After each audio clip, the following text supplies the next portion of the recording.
नमस्कार। जय गुरुदेव। अद्भुत, आश्चर्यजनक किंतु सत्य। जी हाँ, ये किताब ऐसे अनुभवों का सार है, ऐसे अनुभवों का संकलन है जहाँ परिजनों ने गुरुदेव के आशीर्वाद से, कृपा से अपने जीवन में चमत्कार पाया, अपने जीवन में परिवर्तन पाया, अपने जीवन में कुछ ऐसा पा लिया जिनकी उन्हें उम्मीद नहीं थी।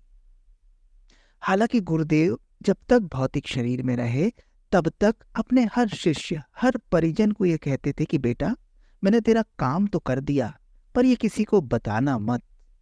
अगर तुम सबको ये बताते रहोगे तो सब मुझे एक सिद्ध संत समझ लेंगे, चमत्कारी बाबा समझ लेंगे, और फिर मेरा काम करना मुश्किल होगा, यहां से वहां तक लाइन लग जाएगी। मुझे आदेश मिला है एक लोक सेवी का जीवन जीने के लिए, लोगों को अध्यात्म का सही मतलब समझाने के लिए। अतः मेरी चमत्कारों को तुम कम से कम मेरे जीते जी, कम से कम मेरे भौतिक शरीर में रहते हुए मत बताना। तो हालांकि गुरुदेव के जब भौतिक शरीर में वो थे तो भी कुछ साधक, परिजन, शिष्य अपनी घटनाओं का उल्लेख कर देते थे, किंतु फिर भी गुरुदेव इन सबको मना करते थे। गुरुदेव का भौतिक शरीर छूट जाने के बाद एक किताब प्रकाशित हुई, अद्भुत, आश्चर्यजनक किंतु सत्य। उसमें उन परिजनों की, उन शिष्यों की भाव विभोर कर देने वाली कहानियां हैं, जिसमें उन्होंने गुरुदेव के चमत्कार को साक्षात अनुभव किया। गुरुदेव के भौतिक शरीर छोड़ देने के बाद भी सूक्ष्म जगत से गुरुदेव कैसे काम करते हैं, स्थूल शरीर में रहते हुए गुरुदेव ने कैसे लोगों का जीवन बदला, इन्हीं सब कहानियों का संकलन है इस किताब में। तो इस किताब की श्रृंखला में जो कहानियां आएंगी वो शिष्यों के स्वयं के अनुभव है। हम उनका नाम लेकर यहाँ पर इन कहानियों को पढ़ने का प्रयास करेंगे। इन कहानियों को आपको बताने का उद्देश्य किसी प्रकार के अंधविश्वास या अंधश्रद्धा को बढ़ावा देना नहीं है, बल्कि ये कहानियां आपको बताएंगी कि अगर अपने गुरु में, अपने आराध्य में, अपने इष्ट में एक निष्ठ हैं हम, समर्पित हैं हम, श्रद्धावान हैं हम, तो निश्चित रूप से हमारे जीवन में भी चमत्कार हो सकते हैं।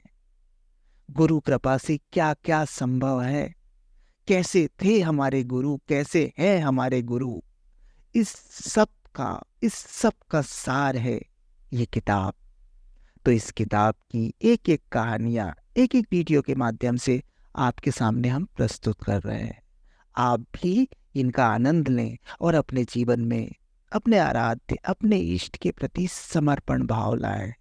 समर्पण से चमत्कार घटित हो सकते हैं। तो शुरू करते हैं। अर्चना सिंह जी बतलाती है कि उन दिनों में मैं सिविल कोर्ट बलरामपुर में सर्विस कर रही थी। जून में कोर्ट की छुट्टियां होने को थी। सन 2002 की बात है। इस पर हमने शांति कुंज में छुट्टियां बिताने की सोची। पहले तो कई लोग आने को तैयार थे, पर बाद में उन सभी ने अलग अलग कारणों से अपना प्रोग्राम बदल दिया और मैं अकेली रह गई। छुट्टियों के दिन होने के कारण ट्रेन में रिजर्वेशन नहीं मिल पाया था, किंतु मुझे तो किसी भी हाल में शांति कुंज पहुंचना ही था। मन में ठान चुकी थी, सो अकेले ही रवाना हो गई। गोंडा से ट्रेन से चारबाग स्टेशन लखनऊ पहुंची तो शाम के 4 बज चुके थे। दून एक्सप्रेस से जाना था, लेकिन स्टेशन पर यात्रियों की भीड़ देखकर मैं अंदर से कांप उठी। प्लेटफॉर्म पर पैर रखने की जगह नहीं थी। नतीजा यह हुआ कि ट्रेन छूट गई। इसके बाद वाली ट्रेन जनता एक्सप्रेस में भी नहीं चढ़ सकी। पता चला कि इसके बाद रात में कोई और ट्रेन नहीं है। मैं स्टेशन पर चिंतित बैठी थी, सोच रही थी कि काश यह समाचार झूठा होता, संयोगवश कोई ट्रेन आ जाती। रात गहरी होती गई। स्टेशन में भीड़ घटती जा रही थी। मेरा भय लगातार बढ़ता जा रहा था। पूरी रात मैं प्लेटफॉर्म पर अकेली कैसे रहूंगी? यहाँ किसी को जानती भी नहीं कि उसके घर जाकर रात बिता सकूं। चोर उचक्के ही आ जाए या अकेली औरत देख किसी पर बदनीयती ही सवार हो जाए तो क्या करूंगी? मन बार बार यह कहने लगा कि मुझे अकेले नहीं आना चाहिए था। आए दिन कितनी ही उल्टी सीधी घटनाएं घटती रहती हैं। अखबारों में रोज ही ऐसी खबरें छपती हैं। 10 की भीड़ में पुरुषों के साथ कंधे से कंधा मिलाकर काम करना अलग बात है, पर यहाँ सुनसान रात में अनजान स्टेशन के प्लेटफॉर्म पर रहना, यही सब सोचकर मैं अंदर ही अंदर कांप रही थी। इतने में एक आदमी पास आकर खड़ा हो गया। मुझे उसके रंग ढंग ठीक नहीं लग रहे थे। वह मुझसे पूछने लगा, कहाँ जाना है? मैंने उपेक्षापूर्ण स्वर से कहा, हरिद्वार। उसने बात आगे बढ़ाने की चेष्टा की। मैं रेलवे का एम्प्लॉय हूँ। हरिद्वार की आखिरी ट्रेन भी जा चुकी है। अब वहाँ के लिए कोई भी ट्रेन आपको कल ही मिलेगी। मेरा रहा सहा होश भी गुम होने लगा। वहाँ से उठकर मैं टी स्टॉल के पास वाली बेंच पर बैठ गई। थोड़ी देर बाद वह आदमी मेरे पास आकर बैठ गया और बेमतलब की बातें करने लगा। मैं बुरी तरह डर गई थी। जब और कोई उपाय नहीं देखा तो आंखें मूंदकर गुरुदेव का ध्यान करने लगी। मन ही मन उनसे प्रार्थना करती हुई बोली, हे गुरुदेव, अकेले ही घर से निकलकर मैंने बहुत बड़ी गलती की है। अब तो आप ही मेरी लाज बचा सकते हैं। मैं परेशान होकर इधर उधर टहल रही थी। मेरी आंखों में आंसू भरे हुए थे। मैं रोना चाहती थी किंतु रो नहीं रही थी। मैं टहलते हुए स्टेशन के दूसरे छोर के पास पहुंच गई। मैं एक खंबे के पास खड़ी हो गई। मैं डरी हुई थी, चूंकि वह व्यक्ति आसपास ही रह रहा था। मैंने देखा खंबे के पास जहाँ थोड़ी जगह होती है, वहीं पर एक बूढ़े दंपत्ति को बैठे हुए देखा। उनके पास 2 छोटी छोटी गठरियाँ थी। उन्हें देखकर मैं उन्हीं के पास खड़ी हो गई। मुझे उनके पास खड़े होने पर लग रहा था जैसे गुरुदेव मेरी करुण पुकार सुनकर स्वयं आ गए हो।